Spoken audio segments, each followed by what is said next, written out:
সময় সংলাপে স্বাগত জানাচ্ছি। আমি তুষার আব্দুল্লাহ। আজ আমার সঙ্গে যোগ দিয়েছেন অধ্যাপক মোর্শেদ শফিউল হাসান। আপনাকে স্বাগত সময় সংলাপে। আমরা এমনিতেই কি নিয়ে কথা বলবো সেই বিষয়ে আলোচনা করতে গিয়ে বলছিলাম যে ঠাট্টা এবং আড্ডা, আসলে ঠাট্টা এবং আড্ডা এই দুইটাই বাঙালির জীবন থেকে বিলুপ্ত প্রায় কিনা।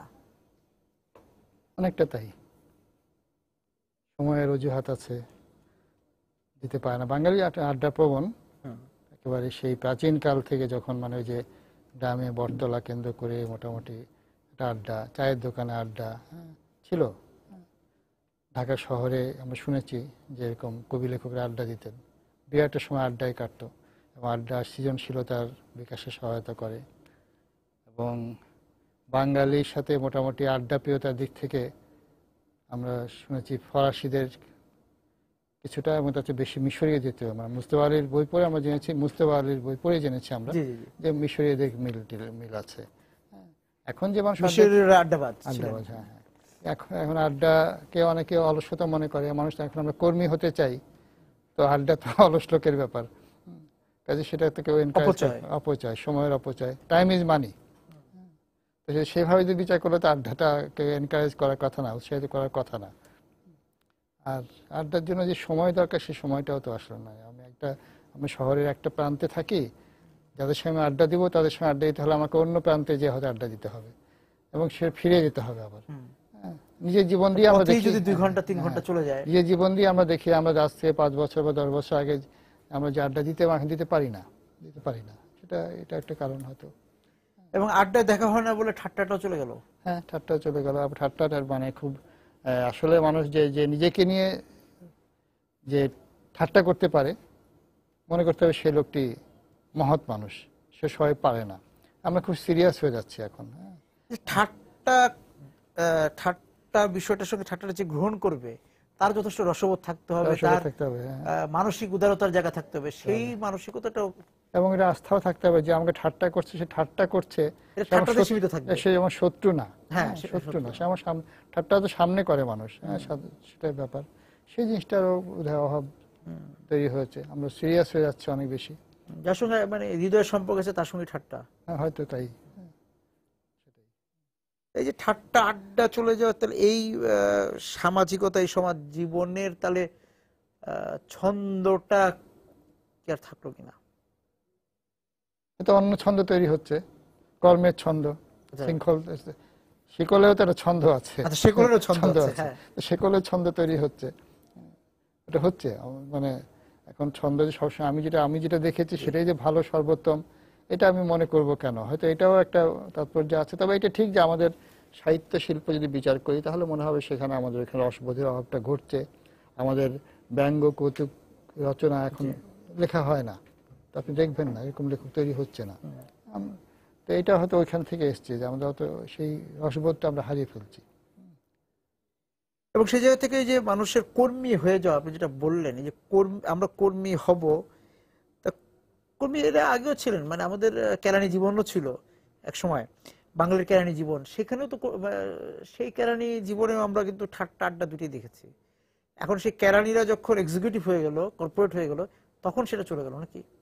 মনে হয় সেটাও হতে পারে, সেটাও একটা কারণ হতে পারে, সেটা হতে পারে। এবং যে অলসতা, আমরা ধরে নিচ্ছি যে অলসতা, যে মানুষ চিন্তা করে এবং সেই চিন্তা থেকে অনেক সৃজনশীলতার বেরিয়ে আসে। এখন আমি যে অলসতাকে একেবারেই, কোনো সময় যে অলসতাকে উৎসাহিত করতো না, কিন্তু মানে অলসতা না করলে আমি হয়তো অলস অবস্থায় আমি উপন্যাস পড়ি, অলস অবস্থায় আমি গান শুনি, তাই না? এখন তো সেই ব্যাপারটা, আমি যখন গানও শুনছি সেটা আমি জানি যে অফিস যাওয়ার সময় আমি গাড়িতে গান শুনবো। অলসকে অবসর বলা যায়? আলস্য অবশ্যই হয়তো না, আলস্যতা তো আরেকটি বিষয়। যে অলস, একটা লোক চিরকালীন অলস বলতে চান বা আমরা যদি বলতে চাই, সে তো উপন্যাস পড়বে না। উপন্যাস একটা লোক চিরকালীন অলস হতে পারে, ঘুম দিচ্ছে, ঘুম থেকে উঠে আবার ঘুমাচ্ছে, আবার ঘুমাচ্ছে, এটা হতে পারে। উপন্যাস তো পড়বে না। কিন্তু সেখানেও ব্যাপার আছে, সে অনেক সময় তারপর তখন সে চিন্তা করে, হয়তো সে চিন্তা লিপিবদ্ধ করে না, তার থেকে কোনো সৃজনশীলতা বেরিয়ে আসে না, কিন্তু সে চিন্তা হয়তো করে। মাঝে মাঝে সে একটা মন্তব্যের মধ্যে দেখা যাবে তার চিন্তা প্রকাশ পায়, সে অনেক কিছু নিয়ে চিন্তা করে। সেই চিন্তা করার সুযোগটা সমাজে সীমিত হয়ে আসছে এটা হয়তো সীমিত হয়ে আসছে বা সীমিত করা হচ্ছে, এটা দুটোই হতে পারে। মানে চিন্তা করার সুযোগ নেই, কাজের তাড়া, সুযোগ নাই চিন্তা খালি করার কাজের তাড়া। কাজের তাড়া। আমি বললাম যে আমি গান শুনবো, কখন শুনবো? আমার অবসর মুহূর্ত না, আমি হলো অফিস যাওয়ার পথে যেটুকু সময় যানজটে আটকা পড়েছে সেই সময় আমি গাড়িতে যদি শোনা যায়, শুনছি। মোবাইলে যদি শোনা এই যায়। সময় আমার হাতে একটা উপন্যাস আছে, পেপার ব্যাগ, আমি 2 পৃষ্ঠা পড়ছি, এটুকুই। আবার ফেলে রাখছি, হয়তো আবার ওই সময়টা কাটাবার জন্য করছি, কিন্তু আমার মূল উদ্দেশ্য কাজ। এখন যে যেভাবে কাজটাকে মনে করে, মানে সারাদিন শেষে ওই হিসাবটা করা যে আমি কতটুকু কাজ করলাম, আমি কি পড়লাম কি শুনলাম সেটা না। না, ওটা ওটা যে ওটা কাজ মনে করছে সে ঠিক আছে, মনে করছে আমি আজকে 5 পৃষ্ঠা লিখলাম, 6 পৃষ্ঠা অনুবাদ করলাম, সেটা কাজ। সেটা কাজ এবং এর বিনিময়ে আমি একটা বিনিময় মূল্য আছে, সেটা আমার কাজ। কিন্তু এমনি আমি পড়লাম, ওই যে একটা কথা আমাকে একজন জিজ্ঞেস করেছিলেন যে আপনি কতকাল প্লেজার রিডিং আপনি থেকে বঞ্চিত। এখন যখন আমরা অনেকে কাজের জন্য পড়ি, এইটি আমাকে একটা সেমিনার পেপার লিখতে হবে, আমাকে একটা প্রবন্ধ লিখতে হবে, আমাকে একটা বক্তৃতা দিতে হবে, তার জন্য আমি প্রয়োজনীয় বইগুলো আমি জোগাড় করছি এবং পড়ছি, রেফারেন্স বই, হ্যাঁ, বা ওই বইটা হয়তো সাহিত্য হতে পারে, কিন্তু ওই জন্য পড়ছি আমি। এইটা আসলে কমে এসছে, এটা অস্বীকার করার কোনো কারণ নাই। এবং সেই জায়গা থেকে মানে মানুষের যে একটা ভবঘুরে বিষয় ছিল এক সময়, মানুষ ভবঘুরে হওয়ার সময় পাচ্ছে না। পাচ্ছে না। আমি এটা একটু প্রায় আমি এটা অনুভব করি যে আমাদের সময় দেখতাম, মানে আমি যে সময় ছাত্র ছিলাম এবং আমার ছাত্রত্ব যখন শেষ হলো, অনেকে বিশ্ববিদ্যালয়ে পাশ করার পরে 4-5 বছর আড্ডা দিয়ে বেড়াচ্ছে, হয়তো চাকরি খুঁজছে, আড্ডা দিচ্ছে, কবিতা লিখছে বা অন্য কিছু করছে, ফিল্ম সোসাইটি করছে, সে ছবি বানাবার স্বপ্ন দেখছে, তার ছবি বানানো কোনোদিনও হবে না, চাকরিতে ঢুকে যাবে। কিন্তু এখন দেখা যায় এটা তার বুদ্ধিমান ছাত্র অবস্থাতেই একজন কিন্তু কোনো পেশায় যুক্ত হয়ে যাচ্ছে, সে তার জীবনের লক্ষ্য ঠিক করে ফেলেছে, কারোর সাথে কোনো অংশীদারিত্ব ব্যবসায় সে জড়িত, এটা হয়ে যাচ্ছে। ফলে ওই যে ওই গ্যাপটুকু নাই। সবাই যদি কর্মী হয়ে যায়, সেই কর্মী বাহিনী নির্দেশক যারা থাকা দরকার, যে চিন্তক শ্রেণী, চিন্তা করবেন কি?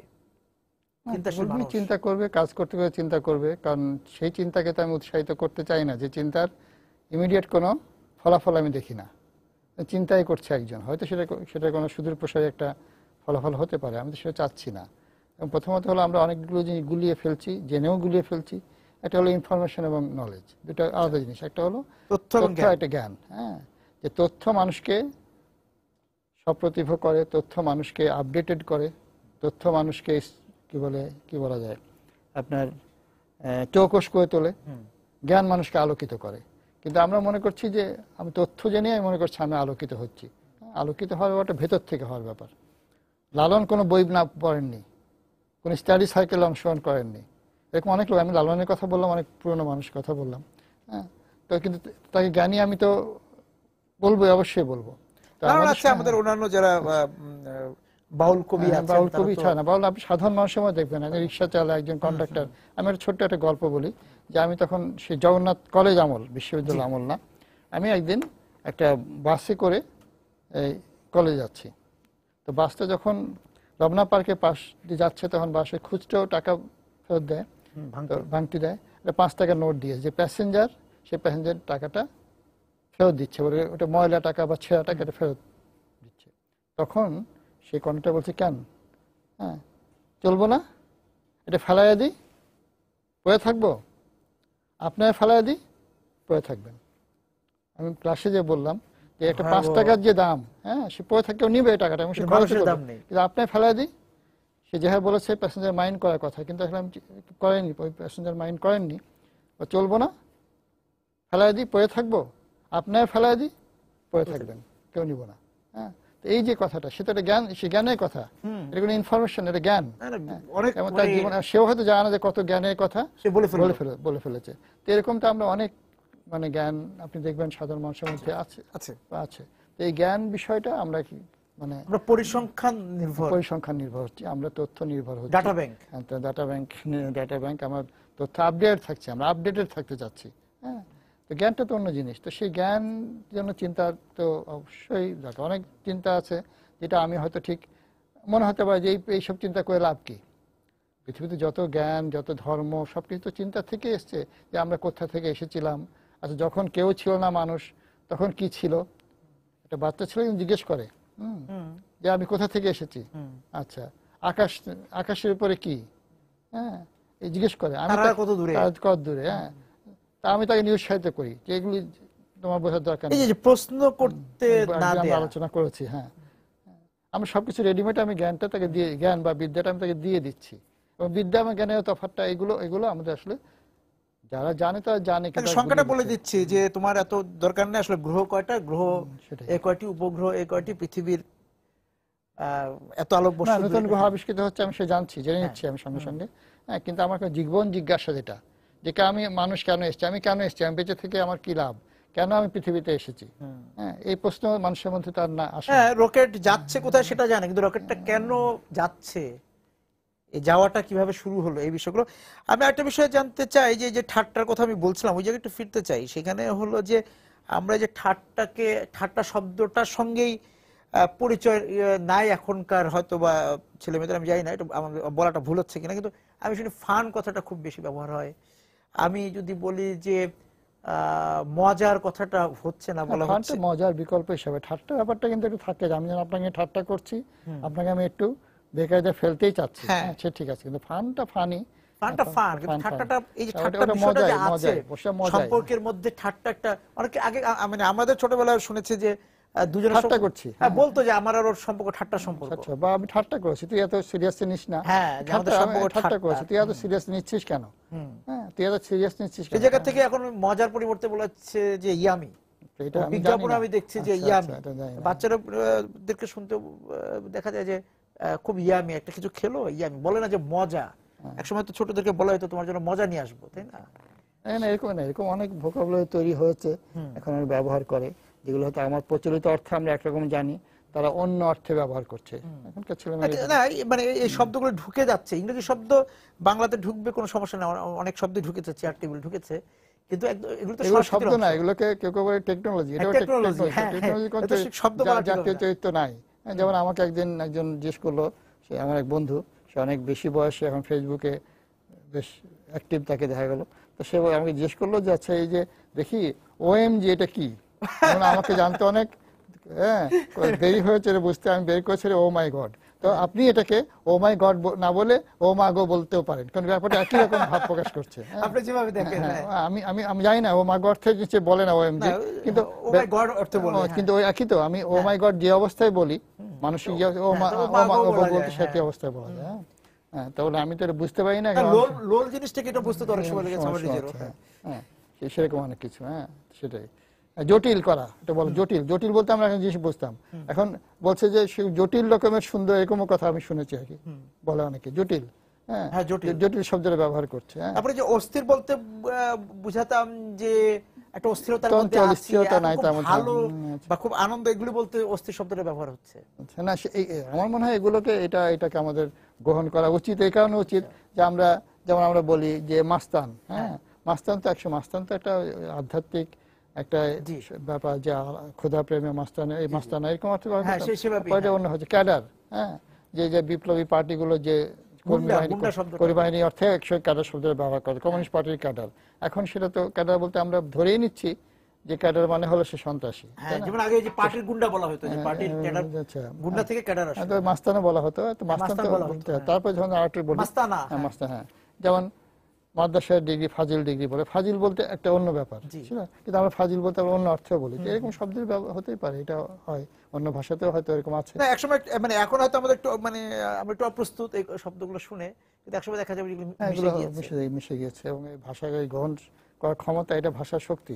আমি একটা বিষয় খুব লক্ষ্য করছি, যে আমার যখন ফেসবুকে মানে আমি পড়তে শুরু করলাম বা ফেসবুকে ওই যে যুক্ত হলাম, সক্রিয় হলাম, তখন আমি যাদের, তারপর থেকে এই সময় খুব সাম্প্রতিক সময় দেখছি যে ফেসবুকে অনেক সিনিয়র সিটিজেন, যেমন তাদেরকে অনেককে দেখছি, হ্যাঁ আপনি যেমন আছেন, আর অনেক আমার শিক্ষক বা আপনাদের প্রায় শিক্ষক তুলে এরকম অনেকে আছেন, রাজনীতিবিদ আছেন, নিজেরা অপারেট করেন কিনা আমি জানি না, অনেকে নিজেরাই করেন, দু একজন আছেন যে যারা একদম সক্রিয় নেতা মন্ত্রী, তাদেরটা হয়তো অন্য কেউ অপারেট করতে হয়, কিন্তু একদম ধরেন একসময় হয়তো বাম ধারা রাজনীতি করেছে, এখন তারা খুব সক্রিয়, লেখকরা সক্রিয়, প্রবীণ শিক্ষকরা সক্রিয়, এটাকে আমি খুব ইতিবাচক হিসেবে দেখছি। এই কারণে আমি তাদের আমি দেখছি যে ফেসবুকে আগে যে আচরণগুলি ছিল অনেকটা কমে এসেছে। কমে এসছে, অনেক কমে এসছে, এবং এটা সামাজিক যোগাযোগ মাধ্যম যে কথাটা বলা হয়, জি। এই মাধ্যমটা যোগাযোগ মাধ্যম হিসেবে খুব কাজ করছে।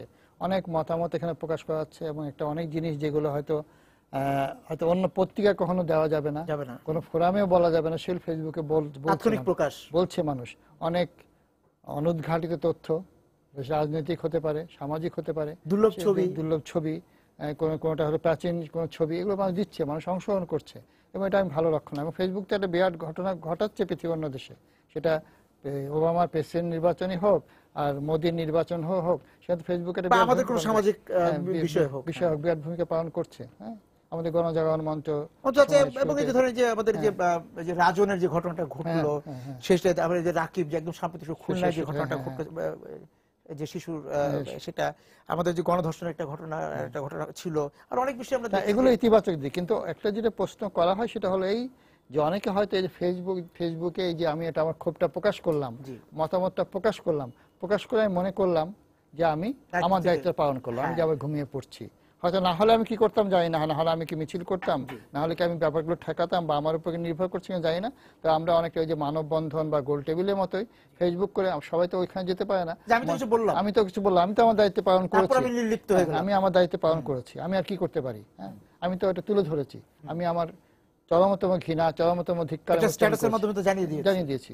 তো এইটা হয়তো না থাকলে কি হতো, না হলে আমি কি করতাম, না হলে হয়তো আমি খুব প্রকাশ করার জায়গা থাকতো না, আমি গুমড়ে মরতাম। সেটা আমি করছি। কিন্তু কেউ কেউ বলে যে না, এটা করার ফলেই, এবং সরকার বলা যায় বা কর্তৃপক্ষের ব্যাপারটা খুব সুযোগ অবাহিত করে দিচ্ছে, কারণে মানুষের ক্ষোভটা ওখানে নিঃশেষিত হয়ে যায়, এবং এটা একটা মানে পিপলস রিঅ্যাকশন বা জনমত পাওয়া যায়। কিন্তু এটা দিয়ে যে কোনো কিছু হচ্ছে তা তো খুব একটা মনে হয় না। হয়তো ঠিক আছে, দৃষ্টি আকর্ষিত হচ্ছে, এইটুকুই। কিন্তু না হলে কি হতো, ফেসবুকে যদি না থাকে তাহলে কি হতো? তবে আমি যেটা দেখেছি স্যার, যে কোনো একটা বিষয় হয়তো খুব ছোট বিষয় মনে হয়েছে প্রথমে, ফেসবুক থেকে আমরা মূলধারার যে গণমাধ্যম, তারা দেখেছি যে একটা ঘটনা ফেসবুকে প্রথম আসলো, সেইখান থেকে যে রাজনের কথা যদি হয়, যে ফেসবুকে যে সবার এক ধরনের প্রতিবাদ বা মন্তব্য, সেটা থেকে কিন্তু মূলধারার গণমাধ্যমটা চাপ অনুভব করে তারাও তাদের দায়িত্ব পালন করতে যায়, এবং শেষ পর্যন্ত হয়তো সরকার বা কর্তৃপক্ষ বিষয়টা নেয়। পাশাপাশি আমি বলতে চাই যে একদম সৃজনশীলতার ক্ষেত্রে আমি দেখছি যে কবিতা থেকে আরম্ভ করে গল্প, ছোট গল্প, এগুলো কিন্তু অনেকে লিখছে, ফেসবুকে লিখছে অনেকে। হ্যাঁ, এবং তার প্রকাশ ওখানে করছে। আমি জানি না এটার স্থায়িত্ব নিয়ে আমার ধারণা নাই, কিন্তু আমি জানি আমার পরিচিত, আমার বন্ধু অনেকে দেখা যায় তারা বেশ স্বাচ্ছন্দ্য বোধ করে ফেসবুকে, এবং তার পাঠক তৈরি হচ্ছে, প্রতিক্রিয়া পাওয়া যায়, প্রতিক্রিয়া সঙ্গে পাওয়া যাচ্ছে, এবং বেশ অনেকে ঠিক চিন্তা ভাবনা করেই প্রতিক্রিয়া ব্যক্ত করে। হ্যাঁ, সেটা পাচ্ছে। এটা একটা বিরাট ব্যাপার। এবং এই যে আপনার লেখা পড়ে হয়তো আপনাকে চিনে না কেউ, এরকম একজন একটা সমালোচনা করতে পারে, বা এটার অনেক সঙ্গে অনেক তথ্য যোগ করে দিচ্ছে, সেটাও দেখা যাচ্ছে। এবং যে মানুষটার গতায়ত বেশি নাই, সে সামাজিক ভাবে সে যোগাযোগ করে না, নিজের থেকে করে না, তার ফেসবুকের মাধ্যমে পরিচিত হয়। কারণ আমি একটু খুব সাম্প্রতিক ঘটনা বলি, গত এক সপ্তাহ বা 1.5 সপ্তাহের মধ্যে 2 জন গবেষক আমার সঙ্গে যোগাযোগ করে, যারা আমেরিকায় গবেষণা করছে বাংলাদেশের রাজনৈতিক চিন্তা নিয়ে, একজন বাংলাদেশে জেনোসাইড নিয়ে করবে, তারা ভর্তি বিশ্ববিদ্যালয় করছে, একজন করবে, আমাদের অলরেডি করছে। তারা আমার সাথে যোগাযোগ করার কোনো কারণ নাই, আমি তাদেরকে চিনি না। ফেসবুকে হয়তো তার মাধ্যমে তারা আমাকে জেনেছে, আমার কিছু মতামত পড়েছে, বা আমার বইয়ের হয়তো যে ছবি দিই সে দেখে জেনেছে, বা কিনে যে হচ্ছে, তারা আমার সাথে ফেসবুকে যোগাযোগ করেছে, তারপর ফোনে যোগাযোগ করেছে। তো এটা তো হয়তো কোনোভাবেই সম্ভব ছিল না যে ফেসবুক না থাকতো। এবং যেমন আপনার সঙ্গে আমার ফেসবুকের মাধ্যমে আমি আপনার নাম জানতাম, আপনি হয়তো আমার নাম জানতেন, কিন্তু ফেসবুকে আমাদের যোগাযোগটা হয়েছে। এবং সেই জায়গায় এর একটা ইতিবাচক দিকে আমি দেখতে চাই, মানে আমি আড্ডাটার কথা বললেন আপনি, সেই আড্ডাটা তো ফেসবুকে এখন হচ্ছে, আমি ঘরে বসে আমি আড্ডাটা ফেসবুকে দিচ্ছি। হ্যাঁ, সেটা হচ্ছে সাতটাটা হয়তো ফেসবুকই আছে, সেটা আছে, সবকিছু আছে, সেটা আছে। এবং সেই জায়গা থেকে বলা যে এই যে আমরা 1 বছর বা 2 বছর আগেও যে ফেসবুক নিয়ে উদ্বিগ্ন ছিলাম, যে ফেসবুকের ব্যবহার নিয়ে, শুরুর দিকের একটি মাধ্যম, একটি নতুন যোগাযোগ মাধ্যম, সেটা তো আমরা একটু অভ্যস্ত হতে সময় লাগলো।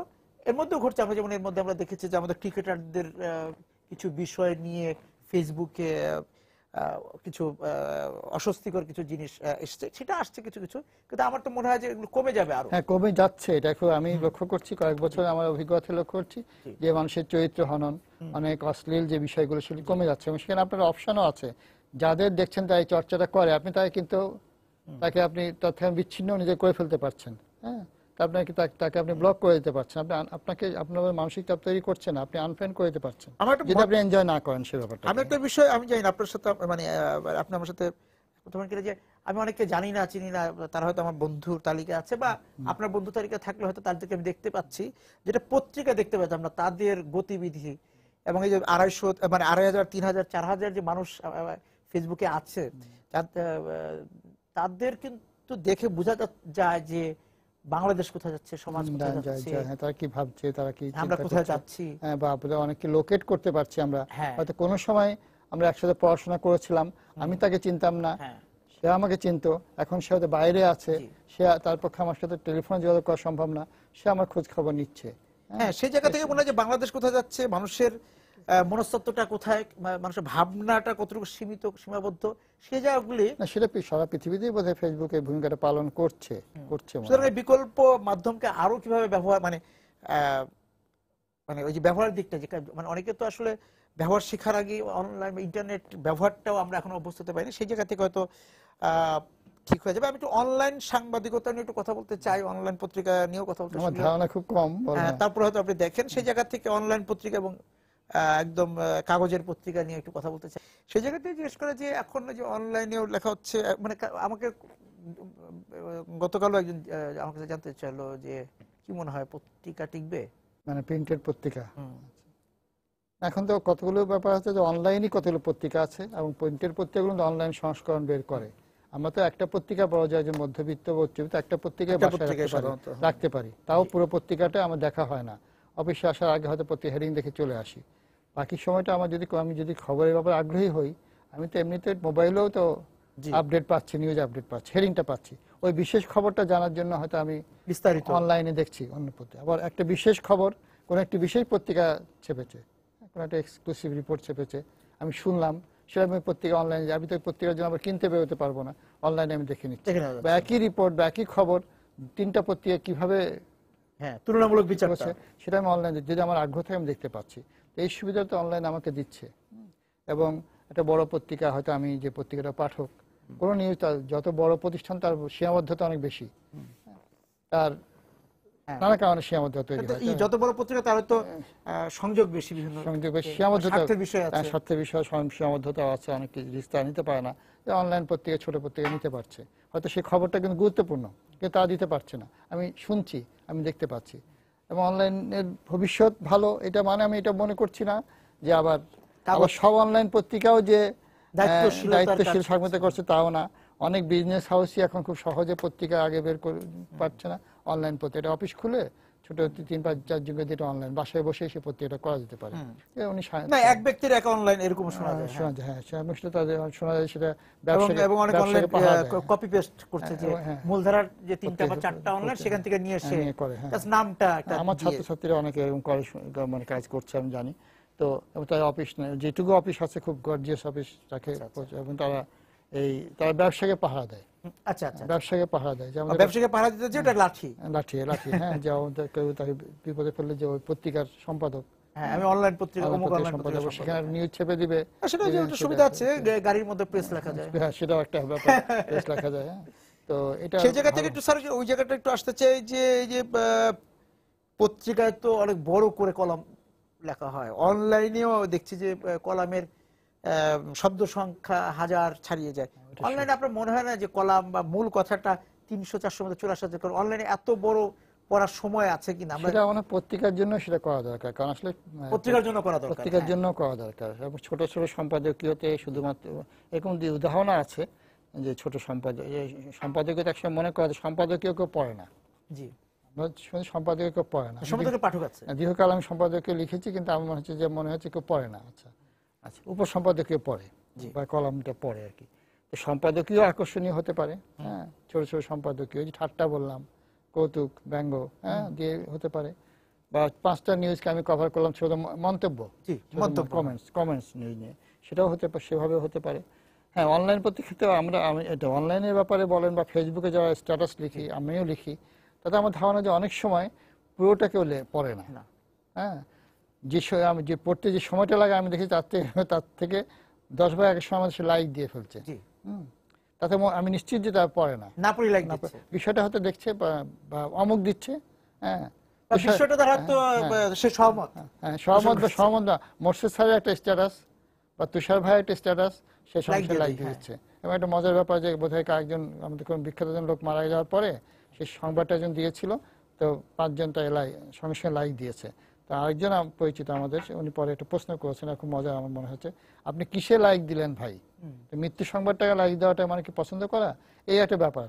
এটা নিয়ে আমি একটা ব্যঙ্গ কিছুদিন আগে করেছি। আমরা বলতাম যে বইয়ের একটা খবর যে একটা বই বের হচ্ছে বা বের হয়েছে, যত লাইক তত যদি বই মেলায় বিক্রি হতো, কিছুই বিক্রি হয় না। সেটা তো কত লাইকই হয় না, আপনাকে লেখা অতটা পড়ে না যতটা আপনার ওই ছবিটাকে, আপনি ছবি দেন নতুন নতুন, আপনি যত লাইক পড়বে, আপনি একটা বইয়ের কভার দেন তার 10 ভাগের পড়বে না। এগুলো আছে, এগুলো সব মিলিয়ে আমাদের সমাজের বাইরে তো এগুলো কোনো কিছু না, সমাজের প্রবণতার সঙ্গে এগুলো সম্পর্কিত। তো সেই ব্যাপারটা আছে। আমরা তো ভালো লাইক শুনতে চাই, ভালো শুনতে চাই। হ্যাঁ, আমরা চাই যে পছন্দ করুক সবাই, পছন্দ করুক। মানে আর এই যে ফেসবুকে মনে সেটা বুঝে, কারণ আমার এক ছাত্র অভিমান প্রকাশ করেছে, সে আমার সাথে ফোনে ফেসবুকে কথাবার্তা বলতো, বহুদিন আর যোগাযোগ করে না। ঈদের শুভেচ্ছা নিয়ে বললাম তুমি আমার সাথে যোগাযোগ করো না, বলে স্যার আপনি আমার কোনো এতে লাইক দেন না। এইটা যে অভিমানের বিষয়টা আমি বুঝতে পারিনি। ও ছবি দিচ্ছে, ও আমার ছাত্রী, ও এখন সাজগোজ করে ছবি দিলে আমি লাইক দিতে হবে এটা আমি মনে করি না। হ্যাঁ, সব লাইক দেন না, আমি আপনার সবগুলোতে লাইক দিই, আপনি দেন না। হ্যাঁ, কিন্তু এখন আমি দিতে পারছি না, কারণ সবগুলো আমার দেওয়াটা ঠিক মানানসই মনে হয় না আর কি। এইটা হলো ব্যাপার, লাইক দেওয়ার সংস্কৃতি। শেষের দিকে আমরা একটা পছন্দের সমাজের মধ্যে চলে গেছি, যে অপছন্দ করা চলবে না, সবই পছন্দ করে যেতে হবে, আমার কোনো প্রতিপক্ষ নেই, সবই সপক্ষ। ঠাট্টার অনুপস্থিতির কথা বললাম, তো আমরা ঠাট্টা নাই, কারণ আমরা সহনশীলতা আমাদের হারিয়ে ফেলছি। সহনশীলতা আমরা হারিয়ে ফেলছি। আমি তাদের নিয়ে চলতে পছন্দ করি যারা সবসময় বলবে আমি পারফেক্ট, যারা বলবে যে হ্যাঁ আপনি পারফেক্ট, আপনি সঠিক, অন্যরা ভুল। হ্যাঁ, আমার যে ভুল থাকতে পারে, যে বলবে সে আমাকে ঠাট্টা করবে, তাকে আমি পছন্দ করি, তাকে আমি আমার চারপাশে ভিড়তে দিচ্ছি না। এটা লেখালেখির ক্ষেত্রে, এটা পত্রিকার ক্ষেত্রে, এটা মিডিয়ার ক্ষেত্রে, এটা রাজনীতির ক্ষেত্রে, সব ক্ষেত্রেই, এটা সব ক্ষেত্রে। এবং তাহলে এই যে সমালোচনা, এবং যে কারণে আমাদের সাহিত্য সমালোচনাটাও নাই, আর নাই বই সমালোচনাটাও নাই, ছবি সমালোচনাও নাই, পিঠ চুলকানি আছে, কিংবা তাকে একেবারে ধুয়ে ফেলা, দুটো। সমাজে কোনো সমালোচক নেই, না সাহিত্য সমালোচনা সমালোচক নেই, কোনো ক্ষেত্রে সমালোচক নেই। এই যে সমালোচনা করে তার উদ্দেশ্য খোঁজে মানুষ, যে নিশ্চয়ই ও করছে যখন নিশ্চয়ই একটা উদ্দেশ্য আছে, কোথাও সে বঞ্চিত হয়েছে, সে সমালোচনা করছে।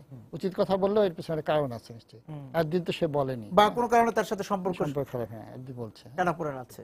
এটা একটা কারণ আছে, কারণ সে তো আমাকেও জানে যে আমি তো এই কথা উচিত কথাটা বলছি, কিন্তু আমিও তো খুব স্বচ্ছ না, জানে বলেই বিশ্বাস করে না। এই ব্যাপারটা এরকমই। সেই জায়গা থেকে আমরা শেষ করতে পারি আলোচনা, যে এই যে ঠাট্টার কথা বলছিলাম, ঠাট্টা আড্ডা, আড্ডা এবং ঠাট্টা দুইটা, মানে আমরা বলছি যে ফেসবুকে হয়তো ইনবক্সে আপনার সঙ্গে আমার ঠাট্টা হচ্ছে, আড্ডা হচ্ছে, কিন্তু যেহেতু আমরা সমবেতভাবে কিছু করতে পারছি না, সেখানে দূরত্বটা কমে গিয়েছে, এবং এই যে সমালোচনার কথা বললেন, একাকিত্ব কথা বললেন, সেগুলি পরিমাণ বাড়ছে, একাকিত্ব থেকে মুক্তি পাওয়ার জন্য কিন্তু অনেকে এখন ফেসবুকে শরণাপন্ন হয়। সেখানে বন্ধুও তৈরি হচ্ছে, কিন্তু পাঠক তৈরি হচ্ছে, একেবারে এটা উড়িয়ে দেওয়ার মতো না, কিন্তু অনেক পাঠকও তৈরি হচ্ছে। সে হয়তো আমার ফেসবুকে, আমি নিজে অভিজ্ঞতা বলি, ফেসবুকে স্ট্যাটাস পরে আমি একটু বলি যে সে বলছে আপনার লেখাগুলো আমি পছন্দ করি, আমি অবাক হলাম সে আমার লেখা পড়লো কোথায়, আমার লেখা কোথায় পেলে বা কোথায় পেয়েছেন আপনি, বলি যে আপনি লেখেন ফেসবুকে।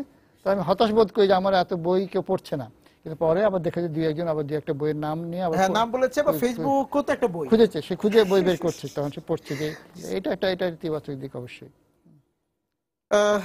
সেই জায়গা থেকে স্যার আজকে আলোচনাটা এখানে শেষ করি।